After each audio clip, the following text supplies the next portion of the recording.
Good morning or good afternoon, everyone. I would like to welcome you to our webinar. I'm Angela Stent. I'm director of the Center for Eurasian, Russian, and East European Studies. And I'm very pleased to welcome today Dr. Trevor Gunn to be talking to us about a very important subject, which is how Russia and Kazakhstan are handling the COVID pandemic and in the Eurasian context. So Dr. Trevor Gunn is the Vice President for International Relations at Medtronic. He's also an adjunct professor at Georgetown. He has taught for us for, I believe, a little over a quarter of a century. He teaches a very popular class called Business Dynamics in Eurasia, and he is a great expert in the field of public health and medical technology. So we welcome you, Trevor, and look forward to what you have to say. Thank you, Angela, and hello, everyone, from a very energetic Washington, D.C., and quite a week we've had behind us. So let me first start in a strange way and tell you what I'm not going to tell you about today. I'm not an epidemiologist, and maybe a second notice that I'm not on the ground in Eurasia, though I spent many years going back and forth to Eurasia. And finally, I'm not really looking at it from an academic perspective. I'm looking at it really from the perspective of a business. It's operating globally, the world's largest medical technology company, and a company that's really tried to live its mission in the right way and consistent with public health through perhaps the most difficult health crisis, at least in my lifetime. And had I lived longer, probably I would still hold that true. So what I'll talk about a bit is just three different parts: the situation on the ground as we understand it in Eurasia, with an emphasis on Russia, but we'll add on there our friends in Kazakhstan.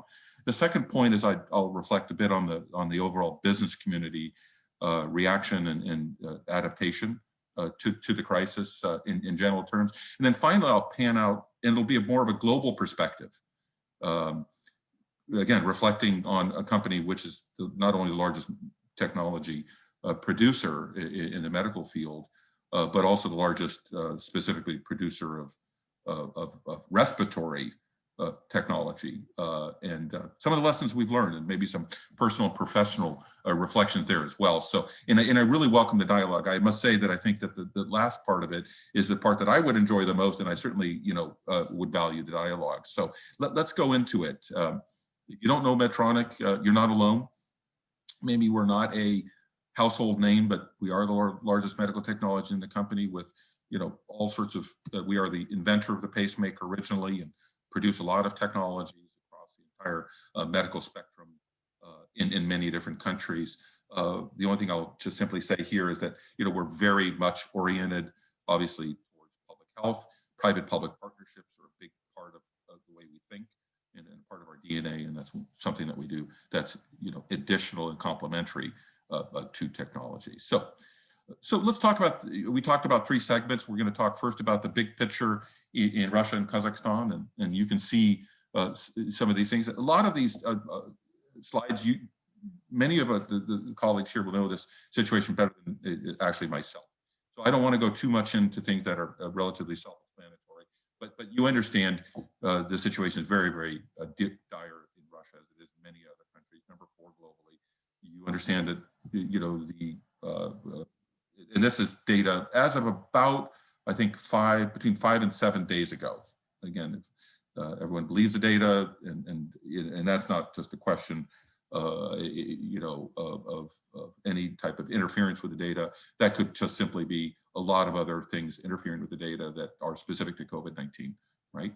Like all the people gathering statistics, a lot of those people are out with COVID in some of these countries. So let's all just bear that in mind as we look at these statistics. But you got 95.6 tests administered, a significant amount, about 25 million cases a day.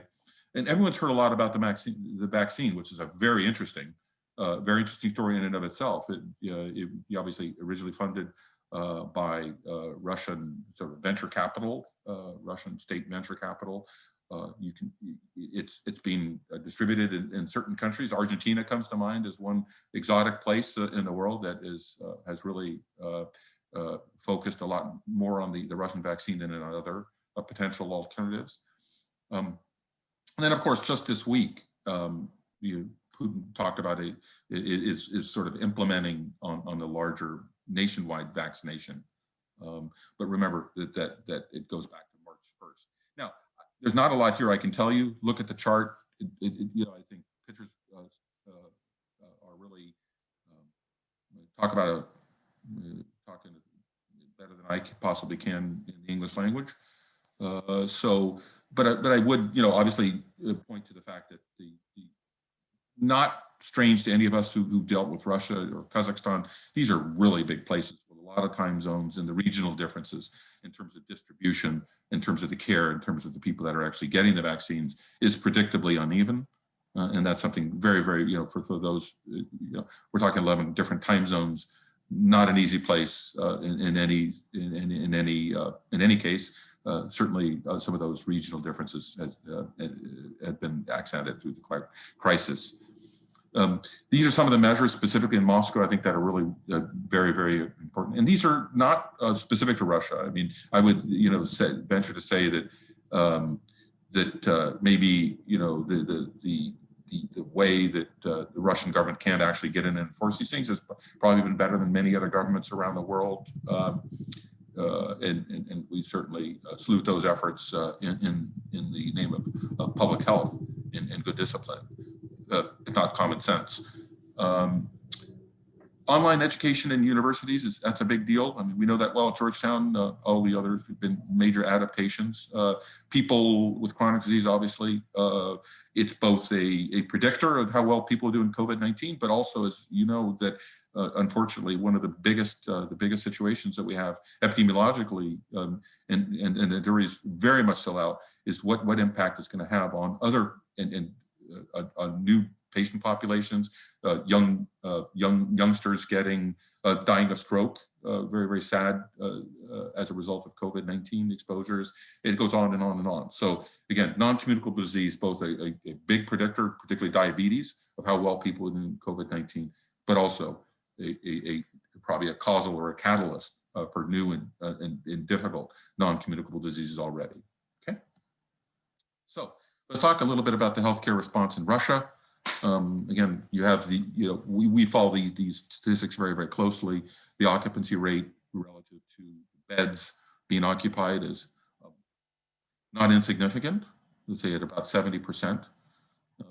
You know that Mrs. Velikova, who used to be health minister, is now obviously in charge of it, deputy prime minister. You know that they've had a lot of focus on ventilators. We do, by the way, produce ventilators at Medtronic. We'll come back to that.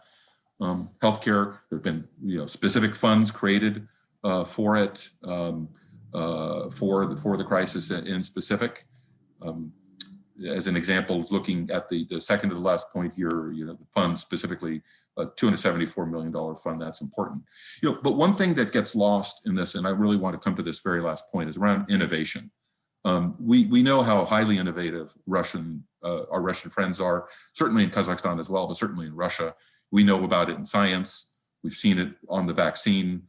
And I think that there are some things that Russia may be doing better than many other countries. They're quick to adapt. And we'll come back to some of these health system changes that are already happening, probably are permanent in many countries, but certainly have already happened in Russia. These quick decision-making trees, how to triage different patients of different severity, was done very, very quickly in Russia, as opposed to some countries. And you don't have to look very far to figure out which those might be. They may be, maybe not doing it at the national level as the way that perhaps are being recommended by the experts. Prioritization depending on severity, that's a very, very, you may think that that's common, that's not so common. And again, how quickly Russia reacted, I think, is a notable point, right? How quickly they were able to move on these things, particularly given their strong base on science as well. What's going to happen is, I think you're going to have, and this is not only the case in Russia, there's going to be an epidemiological service sort of entire modernization going on, and that's really, really important. Okay, let's talk a little bit more. We talked about the additional financing. I don't think we have to, spend a lot more, but I think that the point to make here is on the third point. The national projects, particularly focused on non-communicable diseases over the past, 15 odd years in Russia's history, have led to a dramatic improvement in overall healthcare outcomes, premature death rates, et cetera, both women and men in Russia over a longer period of time. And obviously, it appears that some of those national projects have obviously obligatorily been paused. We'll see when those resume. But we are starting to see reserve stocks of medical equipment. It's a discussion going on here in the United States. It's a discussion going on in many countries, and we'll come back to that particular trend. So how do we deal with the crisis at hand, but how do we literally prepare for the next? It's a lot of what we're focused on as well. We talked earlier on in the second column here about in medical care provision about the fact that these are the areas that seem to be can be most affected. Perhaps obesity is one other area that probably should be mentioned here.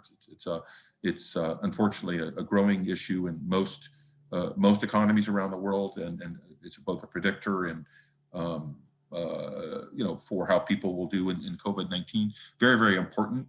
I would really want to circle diseases of the endocrinological system here and dialysis, which are really the ones that have been the most impacted. These are, obviously two disease states that need constant vigilance. Type 1 diabetes, usually termed youth diabetes, is not one that you can determine whether you get or not, no matter how many miles you run. And at the end of the day, if you take your eye off, type 1 diabetes for a night, it's not uncommon for people to have to amputate limbs as a result. So very, very important to stay vigilant. And obviously dialysis needs constant, usually 3 dialysis patients are needing to show up at dialysis centers 3 times a week at minimum. Those are particularly exposed populations in Russia and beyond. And perhaps I'll just going to the very last point on this, prevention services have really stopped, right? The preventative services, which are really important. And we see that globally. We see people that literally have, and particularly because we're the largest cardiovascular company in the world, we see people that literally are going through convulsions that are all indicative of cardiac events, et cetera, deciding not to call the ambulance, not to call the doctor, not to show up at a medical facility. And it has really quite dramatic impacts. And we understand that fear, but it's a very, very difficult, moment for those that are constantly needing care. All right. Medical devices, and we're the largest medical technology company, so we do comment about that. We've seen this actually globally, and I have to say this is in general, these are freedoms that we have received as a medical technology industry. To a certain extent, our colleagues in the pharmaceutical industry and aligned industries around that, the biotech industry as well, have received a lot of support in all different sides. Some of it just simply moral. Some of it quite substantive in terms of regulatory. We have this emergency use type authorizations here in the United States. Russia has simplified procedures to get those up and running, and these are all really quite things. And good to see that the VAT on medical technology was dropped. I believe it's still dropped, and that obviously reduces the cost to the Russian healthcare system. Okay, so I hope everybody's sort of got a sort of a general picture there, and let's talk a bit more. I didn't talk about the epidemiological situation in Kazakhstan. It's obviously very severe, but I'm going to leave that out for now. Quickly, if I could, Angela, go to just business community, to talking about the broader business community. I always think that at the end of the day, the best barometer of how business is going in Russia, in truth, really, I'd like to focus on small, medium-sized companies. Big companies obviously are the vast majority of GDP. We get that point, but really, how are companies and how is the economy faring overall? I'd like to focus a lot more on small and medium-sized companies because, as we know, their margin of error is very, very small. The risk is very, very large, and they tend to be a much a better indicator here, as in even in the United States, on sort of the overall health. So let's talk about that. There's small, medium-sized companies don't fare well in this type of situation. I wish that they fared better outside of the situation as well, but small, medium-sized companies in Russia, where our industry, that is the medical technology, is largely focused, are have fared very, very poorly. You see how many firms have shut down, how difficult that is. In the United States, we think of bankruptcy as almost a rite of passing. It's almost like a sort of a catalyst for greater growth. Well, there's so much social and other type of stigma, as most know that have worked with Russia, that is involved in that type of a process, personal failure, to a much greater extent, that sort of the psychological impact of that business shutdown. I don't want to belittle for a moment how difficult that is in Russia is quite substantial. Let's talk about GDP. Very interestingly, right? So certainly Russia has a GDP decline, but if you look at how they compare with other countries, some European countries have declined 10%, some other countries 6%. Now, can we believe the statistics? I'll leave that question to you all, but certainly in support. FDI has utterly collapsed. If we're to look at these figures, look, 1.4 billion 2020 versus the previous year at 29 billion. Now, the FDI in general is not massive in Russia, but if you look at some of these numbers, you get an idea of how overall things are going. The government has stepped in a lot of different ways: bankruptcy protection, credit assistance, extension of licenses. Look, I think that at the end of the day, there's a lot of support. But when demand dries up, and that desert of demand extends for a longer period of time, it's not fun. On the side of what I do, at Medtronic, and on the side of what I do here at Georgetown, I help a small business, and through this crisis, it's been extremely difficult, even in a place where you get a lot of support through that, and so you can imagine how difficult it's been for our Russian friends and Russian colleagues through this crisis. Initial lockdowns, business has largely resumed as normal for many of those. PONDER-AMERE, which is, as you probably know, a small, medium-sized business association, they try to do their part in that. Obviously, I'm always a big fan of the small business. I wish everyone could always do more for those small businesses, but there we go. I think that the impact you can see in the S&P Standard & Poor's report. You can see some of those impacts there. Let's pop over to Kazakhstan very quickly.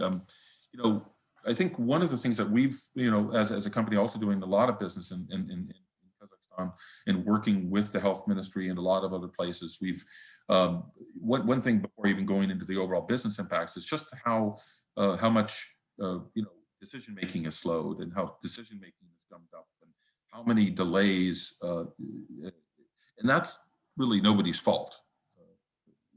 Limited amount of people to do, professionals to do a limited amount of business, and that's just life in the big city. But Kazakhstan's been really hit very hard here.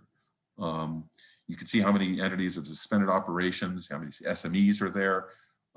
You can understand at the same time they tried to do many of the same things that Russia did, or perhaps Russia's replicating what Kazakhstan did, but a portal for government support.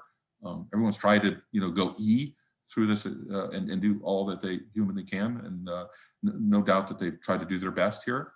The slumps are real, and the EBRD is predicting however something of a quick rebound.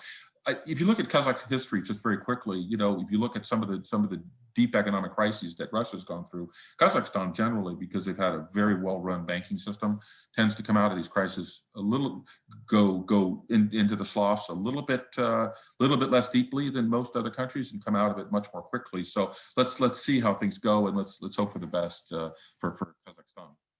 So let's talk about some of the issues specific to export restrictions. And when I talk about export restrictions, through this crisis, we're talking global globally, you could just imagine all countries have had variants of this. We're obviously focused in on Russia and Kazakhstan, but these are really important, really, really important.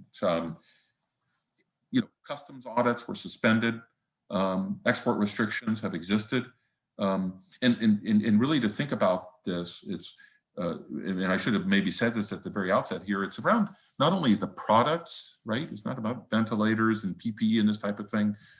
It's also about the people. And around the world, you have a huge amount of what were called movement restriction orders. People getting into factories, out of factories, people crossing borders, and they're almost the people restrictions. The people movement restrictions are almost as important as the product restrictions if you look at the overall impact in terms of how we've tried to adapt as a business community. So import restrictions, import better. We talked about the VAT exemption. You'll see in Kazakhstan's case also. You'll see that in a second here, the export restrictions actually extended into the forest product sector, which is a huge and very susceptible sector as well. So to the cross-border movement restrictions that have been imposed. Look, everybody can read these things, and you can send me an email, and I'm happy to give you sort of select slides on this if this would be helpful to you. Here on Kazakhstan, you'd see that certain types of timber were actually, that was not the case before, had restrictions around it. You may have had quotas, but that type of restrictions because of the paper products industry, right? All the issues around tissues and, mask production and all, that can be a very, very sensitive sector. You may not think about that, but in terms of the upstream, that's very important. PPE, we talked about, import restrictions. Again, the Eurasian Economic Union has had a different level here. And remember that the select countries in Eurasia that, or the CIS that are members of that Eurasian Economic Union, it's a factor to bear in some of these areas. And again, this is more or less a fact-based kind of situation update here. But just to get everybody's mind around it, these export restrictions, again, if I blow it out on sort of a global basis, have been extremely severe, very unpredictable to business, completely unpredictable to companies that are really trying to cope in all ways, shapes, and forms. And we've been through it as a company. We're still going through it as a company, and most of the companies have gone through that. So as we look to economic, hopefully economic rebound for the world in 2021, based on the vaccine, whichever vaccine that people may be getting, be it the Sputnik 5 or be it Pfizer or Moderna, whatever it is, Johnson & Johnson, hopefully as well. We're expecting a lot greater things. It's good that the central bank of Russia stayed on track, kept the rates pretty much where they've been. You see the general situation in terms of the S&P is probably the best place to watch in terms of Russian corporate ratings, largely unchanged in terms of the fundamentals. But remember, these are the big corporates that what they're talking about, the Aeroflots, you name the major corporate in Russia. Those are all still good signs that the fundamentals have changed, and everyone's kind of going up and down together here. Okay. Kazakhstan, same thing. I think, again, just coming back to the fact that I think that we are looking for a rebound and probably a little bit more quickly than Russia, and we'll just see. One factor here, and I think it's really important to bear in mind, not so much maybe in the Russian case, but certainly in the Kazakh case. We saw it in Uzbekistan, we saw it in Azerbaijan, other cases in the former Soviet Union, is the role that the international institutions have really played here. And I'm thinking about the multilateral development banks particularly, but not only in multilateral development banks. And we've, as a company, worked very, very closely with all of these organizations, WHO even, UNICEF, UNOPS, which is a major organization of the UN family, kind of like the Army Corps of Engineers. and you know, they played a major role in Central Asia. Russia has I think relied on advice, but I think he said, but the role of these international institutions relative to Kazakhstan has been quite accented. And there you have some ideas there, and I can go into some detail if you're interested. All right, so Angela, we're rolling on to the final piece here, and a bit more personal and a bit more professional and a bit more global, if I can say, because my job, although Eurasia is my left ventricle, the reality is this job takes you into every nook and cranny in the world. We have operations as a company in 160 countries globally. So I always like to return back to CERES one time a year and be able to, you know, focus on the region that I deeply love and deeply appreciate. But what we've gone through, obviously, since you know, the first time I heard of COVID-19, our family, we were in Africa, all 5 of us in Africa, in Madagascar, in fact, and sort of stepped off the plane, and I'm like, oh, another infectious disease, you know, that we can't do anything about, because fundamentally Medtronic is a non-communicable disease company. But little did I understand really that obviously the respiratory system was immediately impacted, and I think a lot of people said, oh, that's just, you know, that's Ebola, it's just going to be in Africa, that's where it's going to stay, or it's in China, that's where it's going to stay, like SARS and many, or MERS in Saudi Arabia. But we all know this to be different, and we ended up playing, and I think most people would say probably a pretty critical role when it comes to the overall COVID-19 response. But, you know, I put these pictures here because, you know, this is what we do. This is, you know, we make 131,000 medical technologies. You know, people talk about pulse oximeters. That's one on the left-hand side up there. That measures oxygen in the blood. Capnography is an easier way to measure oxygen as well. That middle is obviously a ventilator. That's what we call an ICU ventilator. That's the one that's very expensive, and that's the one that they're using in ICUs around the world. And then as you go to the right-hand side, you have something called an ECMO machine. Now, I think everybody's heard of what are open heart surgery. So if you think about it, ventilators are kind of a mid-range in terms of the different treatment options, right? On the left-hand side, you have the less severe technologies used in the overall response. On the right-hand side, you have the most severe, right? It's basically an open heart surgery type device, which we make. And so we've, in the whole family of about 150 different type technologies, we've been that company that's done a lot on the response. So you look at the overall COVID response from our perspective, what we've tried to do as a company, and we've been, you know, very active in this with colleagues, is, you know, we've obviously increased supply. So let me just be very specific. We actually produced 5 times the amount of ventilators that we did in February of this year. I apologize, last year.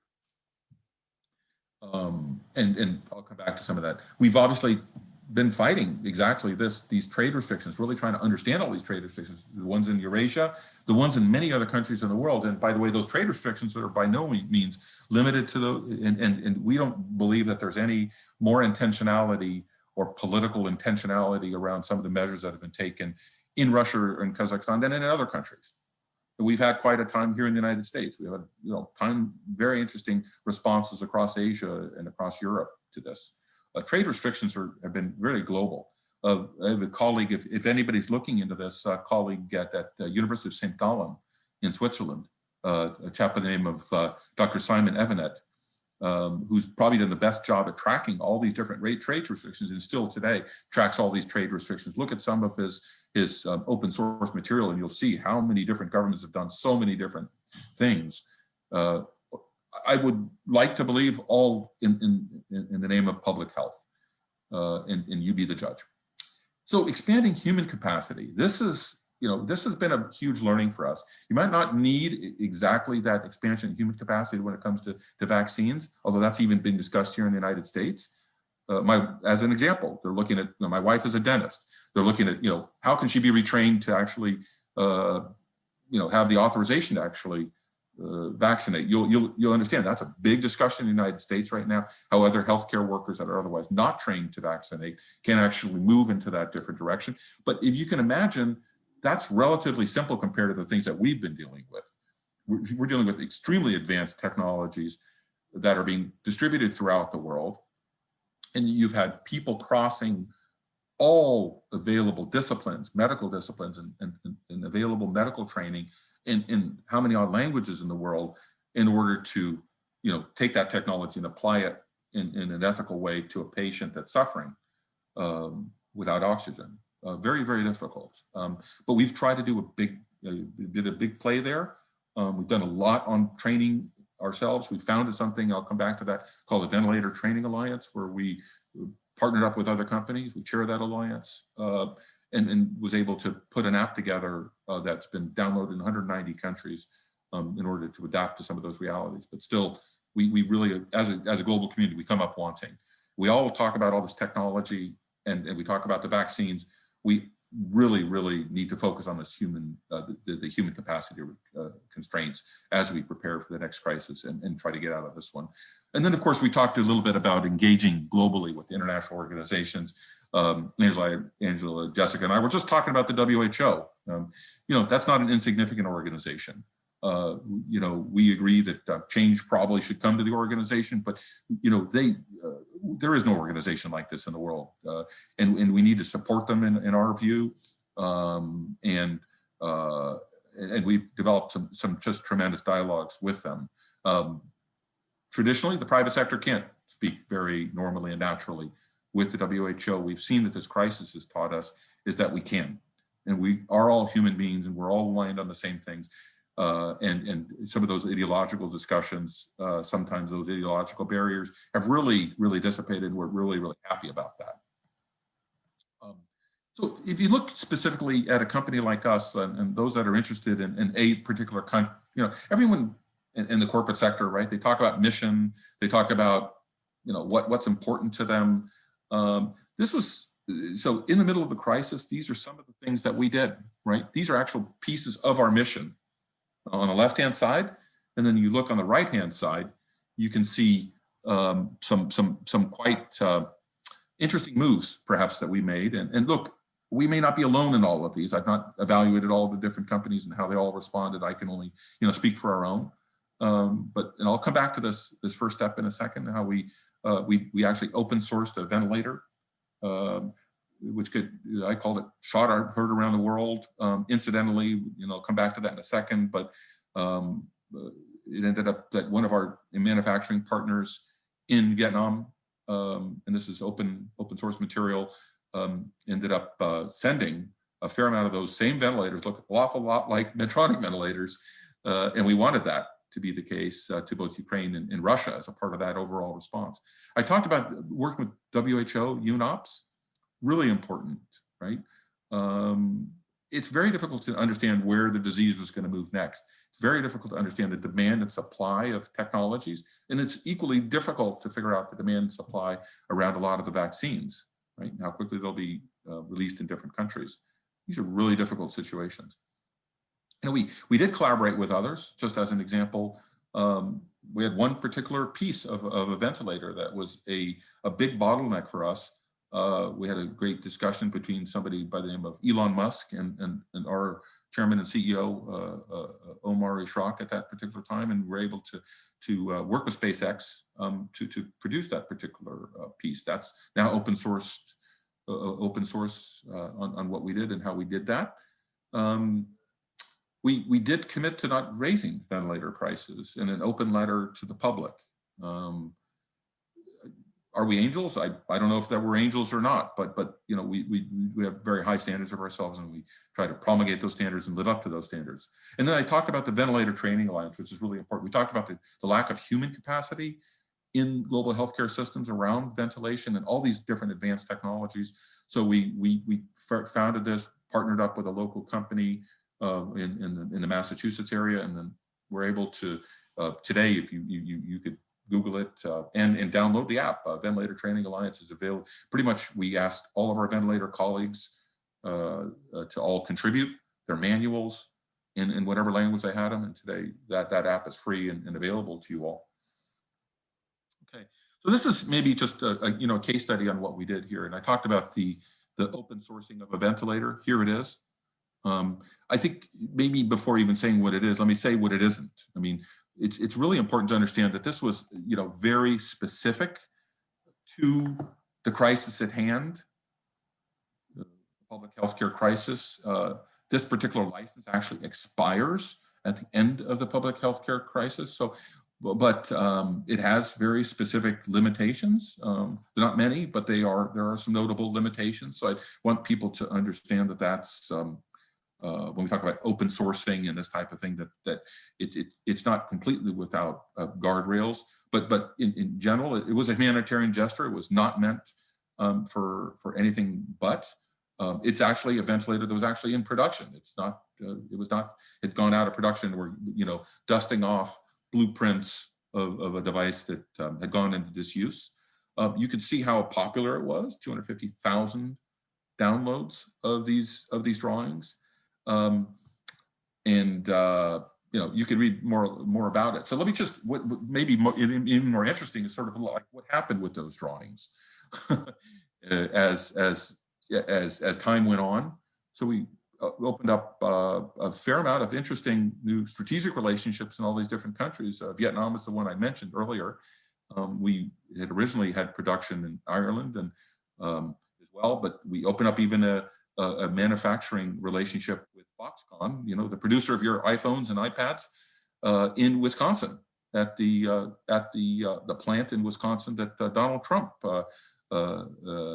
opened up, I think, or celebrated about 2 or 3 years ago. So making good use of that plant for public health. So again, these are the manufacturing relationships that we were a bit more intentional around. But what I would say at the same time is that we, a lot of people downloaded these drawings. Do we know exactly the state of all of the different organizations? They could be academic partners, they could be NGO partners, they could be anything. They could be car companies, and they were car companies involved in this. But I think the book around this on what actually happened and how it all sort of unfolded is still to be written. Okay, kind of moving towards the last couple of slides here. I've been speaking to several people in kind of what the anticipation around this talk would be, and so I think maybe just some things to think about as we move towards the end here. As we look at the health systems overall, what's the result of all this, and what type of things in the healthcare system can we anticipate? Yes, I mean, localization has always been a big theme. It's kind of been sort of a buzzword for a lot of governments, but there's probably not a government in the world right now that's not thinking of ways that it can localize key COVID-19 related technologies, and that could be vaccines, medical countermeasures, as FDA's called them. You saw the President of the United States yesterday moving on the Defense Production Act. I'm not saying that that's exactly the equivalent of it, but all countries are really trying to understand their supply chains in an entirely different way. Understanding the upstream supply chain, meaning the producers and exactly where those technologies sort of come from and where those medicines actually come from, down to how those technologies are actually distributed to the market. That's natural and normal. We're a normal dialogue partner. Our colleagues in the life science industry are equally focused on that. Predictably, there's intellectual property challenges there. You've seen at the WTO over the past few weeks, months, and particularly focused on vaccines and the technologies that are potentially there to help deliver those, syringes and that type of thing. A lot of countries rising up to say, look, we need to relook at the TRIPS agreement. I think some people know the TRIPS agreement, TRIPS, which has to do with intellectual property as relates to public health. So I just look at that as a potential trend. Emerging versus emerged countries in terms of vaccine distribution. Look, I believe, as you've heard, the president is trying to put us back into the WHO. Again, I think that is a good thing. I think our company thinks that's a good thing. I know there are differences of opinion potentially out there. It's not a political statement. But I would also say that a specific step that he appeared to have taken, at least preliminarily, is getting us into COVAX, which is the larger facility there to really to allow emerging countries, and particularly low and middle income countries, access to the vaccine. Whether that's fair or unfair, you be the judge. But these are things to watch very closely. Three things that I think are really I'd like to sort of end up on as positive note as I got one more slide after this, but positive note. We've seen a lot of really incredible changes, positive changes. We think changes that are probably going to outlast this crisis come out. So let me give you an example of medical training. Medical technology companies do a lot of training in the world. They do, hundreds of thousands of doctors are trained. Yes, and if they had that training in medical school, they would not be working with medical technology companies to accomplish that. So again, medical school has a point in time when it stops. A lot of that continuing medical education, updating when new technologies hit the market, falls really as a responsibility on the medical technology industry. And we're a big part of how that capacity is built. Not before this crisis, if I could speak for Medtronic, about 95% of our training was all in person, right? You would have to fly to a particular place. A neurosurgeon X or a cardiac surgeon Y would have to go to a specific place. I'm here to tell you with some very interesting statistics. 95% today are online. And in the process here, we've actually, we're about 12 times, reaching about 12 times as many doctors as we did 1 year ago with some of those. So there's an enormous democratization of training and education in the medical profession ongoing, which I have to say is just purely inspiring. We're able to get to training and education in all those 11 time zones and all those, of Russia, or these remote places in Kazakhstan, remote places in Africa, with training and education, with lower bandwidth type training and education products in a way that I don't think ever imagined, and virtually overnight. Of course, everybody's been affected by remote visits. We think that's going to stay. We think that's going to stay for a long time. And we think that, there's going to be opportunities that maybe only existed for professionals in the past, depending upon the time zone. You may open up your app and goodness gracious, we're talking to a doctor, a doctor in Samoa or something like this, as opposed to a doctor down the street. Now, those are all opportunities that exist. We've talked a lot about medical tourism, certainly has opened up some really interesting opportunities, but remote visits probably forever and change. Some people, will go back to normal, and that's fine and good. Again, health technology has radically changed in the past year. Just to give you 2 or 3 things that we've done, we worked on a partnership with Intel Corporation. Disclosure, our former chairman and CEO is also chairman of Intel Corporation, and was doing that at the same time. So it's very important for you to understand that actually one of the biggest clinical challenges that we actually had throughout the COVID-19 crisis here in the United States and other different countries was the inability for people to, you just obviously have limited amount of nurses, limited amount of doctors, and almost an unlimited amount of patients in some hospitals. We were able to use remote technology, a new module that we put on some of our ventilators to have one nurse kind of monitoring multiple of these different stations at the same time, just as an example. Or if I give you another example, when it comes to medical training, people always said, and this was the case against, remote medical training. Oh, you have to cut, you have to feel resistance as a surgeon when you're going in and doing that type of procedure. Well, some really interesting technologies are emerged. Perhaps they were in the back rooms. They've now been put on the front burner. You can literally today do remote training and education where you're finding resistance with your hands in the middle of a surgery that really replicate very, very closely to the experience of a surgeon would have if it were normal medical training, in-person medical training, surgical training. So a lot of great things happening. I would say that we've probably advanced 10 years in some of these technologies, literally in 1 year. So really inspiring.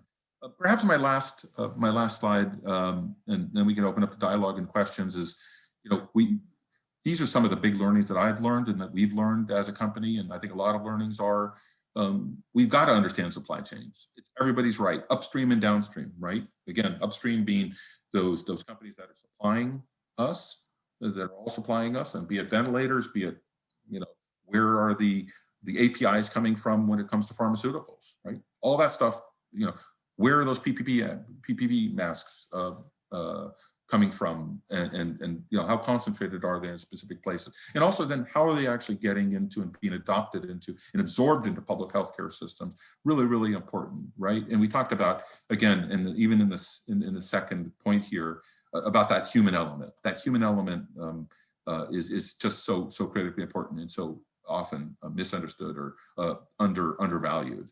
The medtech industry, just as one industry, the pharma industry is a bit better understood by most. The medtech industry, I think, has really been an invisible industry until this.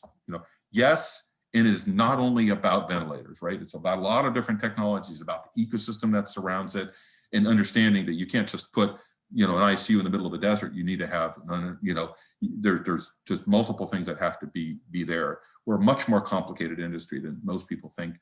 Although it's under incredibly difficult circumstances, we were happy to kind of not be tourists at this debacle and be able to make our difference. And so, again, we've talked about tariffs specifically in the Russia case.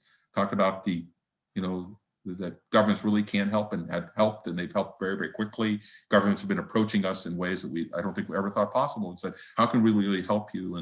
And that's been really, even though some of it, they couldn't do very much, right? There's only so much we can do to, move colleagues around and get new employees, and how quickly that can actually be done in order to facilitate, the elevation of production that's happened. We were in an awesome position in Galway, Ireland, as an example, to have a cardiovascular facility where we're making stents literally about 10 minutes away from our ventilator facility, and be able to ask our colleagues there if they could dislocate themselves for a limited time to be able to now move to ventilator production, to be retrained on that. Not a lot of companies had that opportunity. Okay, trade agreements do help, through this crisis, right? You have the information technology agreement that is a WTO agreement. Medical technology is a part of that information technology agreement. It lowers tariffs. We talked about the importance of that in terms of affordability. But you right now have something called an e-commerce agreement, or the joint statement initiative that's now being negotiated at the World Trade Organization. And we as an industry have been in very strong discussions with the WTO on trying to make sure that some of these rights that we have had that actually have great public health care benefit are memorialized in the context of that particular agreement. And then finally, we talked about the multilateral, how important that's been for us, how important it's been for the world. They've really been a saving grace, particularly for a lot of low and middle income countries, have instituted very quick procurement procedures to get the needed technologies or needed goods to those particular countries, and really have to salute them and all the efforts that they've made. At times, to be honest, they've actually competed with each other. And that's not been easy for us to deal with as an industry. But look, it's been a lot of goodwill still throughout that crisis, and we still really look forward to planning together as a team as we look to hopefully deal more quickly and more systematically with any future crises that come. We really need to think through epidemiology and what we call allocation and then resilience. These words are really important. Epidemiology, probably most people didn't know what that was. Now everybody knows what it is, just like they know what a ventilator is. Allocation is how we take limited amount of goods and appropriate them in a way that's consistent with public health and other considerations to the right populations. Very difficult. And the WHO has a critical role to play there. They know where the demand is. They know, are following, they're in touch with CDC type equivalents around the world and can follow that.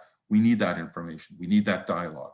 And then everything's about resilience, right? At the end of the day, we all want to be able to build stronger healthcare systems. We fundamentally believe we will come out of this much stronger. People will value healthcare as an economic good, as a direct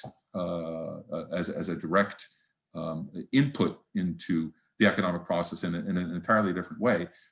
People have now adopted the term human health infrastructure.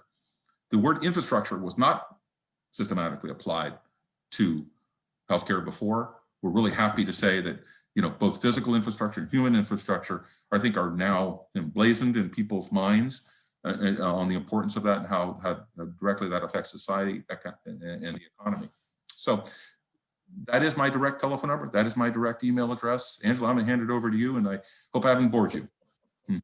Thank you so much for a very comprehensive, a very informative talk. We're going to go right to questions now, and we're going to begin with several questions. This would have been my question too, about the Sputnik vaccine.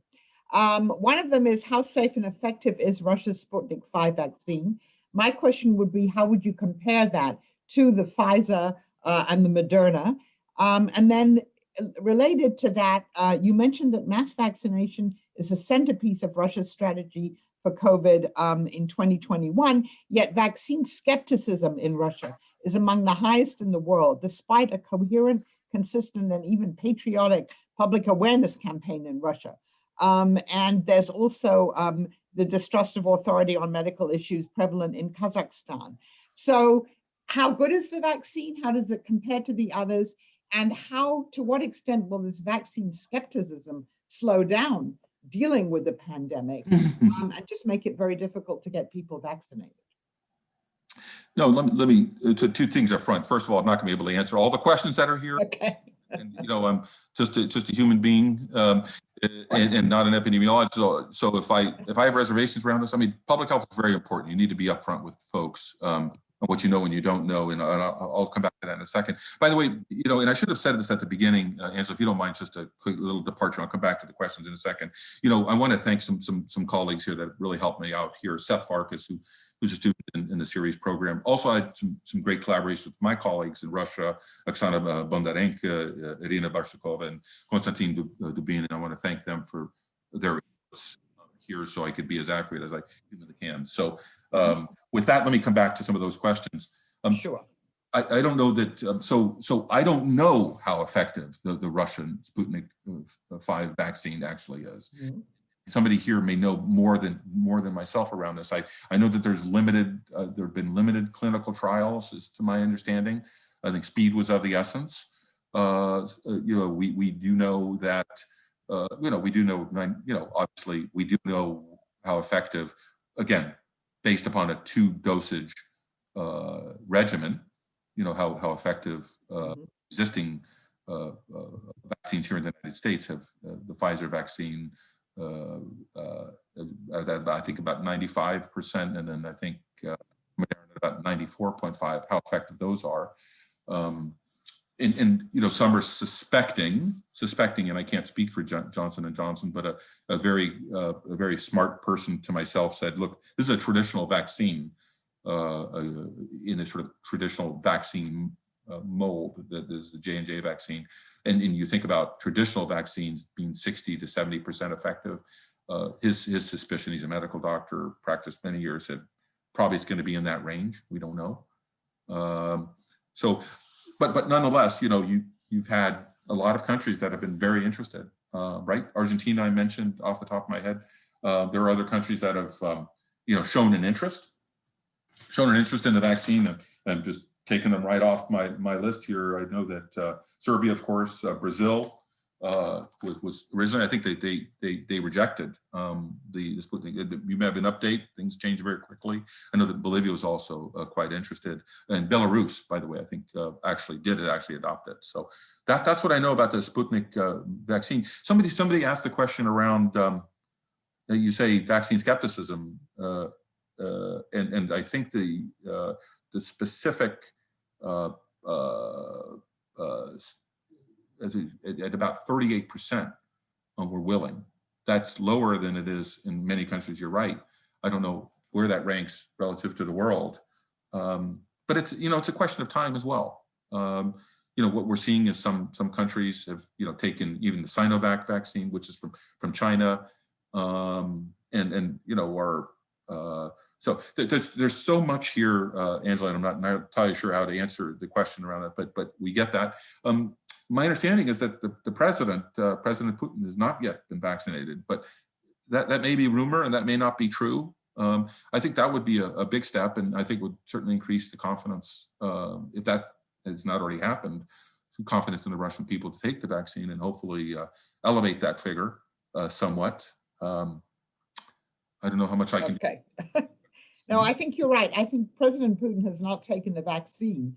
I've been curious when I've read about the Sputnik 5 that it's supposed to be for people under 60 years of age, which may be one of the reasons why President Putin hasn't taken it. But I find that very strange because, of course, all of these other vaccines are being given to older people. Okay, so now we have another question. Which countries' vaccine and medical equipment are Central Asian countries procuring, and what does that suggest about the region's geopolitical, geoeconomic affinities and its trust? And then from the same questioner, will Russia and Kazakhstan become more economically dependent on the China Belt and Road post-COVID, given the collapse in FDI and slump in general economic performance they've suffered? So that's actually a somewhat different question. But first of all, which vaccine are most of the Central Asian countries taking? So I don't know the answer to that, to be honest with you, but my suspicion here is that it's probably a combination. I don't know if you know it differently here. I don't know off the top of my head actually which they've taken. Does anybody have any? Feel free to type it out if folks have an answer to that question. I can respond on the technology piece, which is my industry. I think so. If you look at again, when I think about technology, I'm talking about ventilators, respiratory type of technologies. I'm not talking about PPE. We know that there's a massive concentration of PPE manufacturing in China. We also know that hand gloves very highly concentrated in Malaysia, as an example. So predictably, those less sophisticated technologies have made their way into Central Asia in ways that they've made their ways into other. That's clear. But what we have in the advanced technology area, Angela, is China. I mean, China has been able to act very quickly. They have multiple manufacturers. Chinese manufacturers have a way to move in markets in a way that some Western manufacturers don't. But though they have the vast majority of manufacturing and probably the vast majority of technology, some of it gifted and not necessarily purchased to these different countries, including non-Central Asian places like Italy, right? The vast majority of manufacturing does still come from the West, right? And the largest manufacturer of ventilation devices is a company in Germany called Draeger. The second is Philips. I think is a more common name to most people, the electronics manufacturer. We're number 3 in the ventilation space. Remember, we're the largest in respiratory technologies, but the third largest specifically on ventilators. So we see a lot of German technology in a lot of Central Asian countries, but we also see tremendous amounts of Chinese technologies.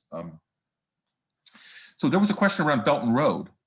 And I did not see it here. Could you repeat the question? Sure. It's just go up here. Go up a bit. Okay. It's at the top. Very top. I'm sorry, I'm having my trouble. Yeah. Oh, I see it now. Will Russia and Kazakhstan, all right. Is the Belt and Road in Eurasia doomed due to COVID-related disruptions and anti-Chinese sentiment? Or will Russia and Kazakhstan become more economically dependent on China Belt and Road post-COVID, given the collapse in FDI and the slump in general economic performance? So it's the second part of the first question. Yeah, well, I think, so I don't know how accurate I'm going to be around my predictions here, but the Belt and Road, initiative already had some significant slowdown even before the COVID-19 crisis. Now, that's probably going to continue, but again, the Belt and Road project is comprehensive. Generally, although it includes healthcare, the reality is it was a bit on the periphery of this, through the crisis. I know you're asking a more general question, and I do, at the end of the day, think that China has just published, as you know, an official, and it's a public sort of an aid strategy. They published that, I think, last week or earlier this week. So I think really to take a much closer look at it. We've seen quite distinctly, we have seen institutions, Chinese-born or Chinese-headquartered institutions, development institutions, take a leading role throughout this entire crisis, including the Asian Infrastructure Investment Bank, just as an example there. They did not focus on healthcare before COVID-19. They now focus very much on COVID-19, the COVID-19 response. We think that is probably a permanent part of their of the design going forward here. By the way, the AIIB has worked very closely with other more established international development banks, such as the Asian Development Bank, AIIB, even in the World Bank, as an example. So very interesting. We've also seen, by the way, the new development bank, the BRICS Bank, the former BRICS banks, kind of step up in this crisis. Not as clear around exactly what their strategy is and this type of thing. They stepped up very heavily when COVID-19 first hit South Africa, as an example, with some very large programs. So again, that's headquartered in China, but and I think now has a Brazilian CEO at that particular institution. So there are elements of this that I don't know whether they're going to come out stronger out of this crisis. But we have seen the Chinese step up in a big way. We have seen the China step up in the specifically on healthcare infrastructure in a way that is both encouraging, but as a competitor, kind of certainly discouraging. But this is a good thing to figuring out who can get health technologies to the populations is a great competition to have. So it's good. So here's another question. Supply chains are very complex. COVID has brought this to light, even more so as distribution of critical medical devices has been critical. What changes, improvements do you think COVID will facilitate for industries moving forward post-COVID? So I'm looking, just look at your, I'm just looking at it. So Dylan, I see your question. I